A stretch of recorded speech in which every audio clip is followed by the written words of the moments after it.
আসসালামু আলাইকুম, কি অবস্থা সবার? আমি ভিডিওতে ফার্স্ট টাইম ভয়েস ওভার দিচ্ছি। সেদিন চলে গিয়েছিলাম গ্রামের ঐতিহ্যবাহী এক মেলাতে গিয়ে দেখি বিভিন্ন ধরনের আচার। এখানকার আচারগুলো খুব টেস্টি ছিল। তারপর হাঁটতে হাঁটতে আমরা একটি স্ট্রিট ফুডের দোকানে যাই। সেখান থেকে আমরা চিকেন ফ্রাই আর আলুর চিপস নিয়েছিলাম। এখানকার খাবারগুলো ঠান্ডা হয়ে গিয়েছিল, তো আমাদের অতটা ভালো লাগেনি, কিন্তু খাবারগুলো দেখতে খুব লোভনীয় ছিল। তারপর আমরা এখান থেকে চলে যাই মাটির হাঁড়ি পাতিলের দোকানে। তো এখান থেকে আমি একটা মাটির ভ্যাং আর একটা প্লেট নিয়েছিলাম।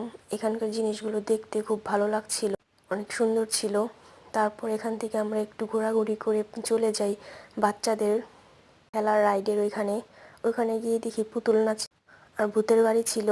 তো আমরা ওইখান থেকে একটু ঘোরাঘুরি করে চটপটি আর হালিম খেয়ে বাড়িতে চলে যাই। এই ছিল আমার ভিডিও। সবাই আমার ভিডিওতে লাইক, কমেন্ট, সাবস্ক্রাইব করবেন প্লিজ, পাশে থাকবেন।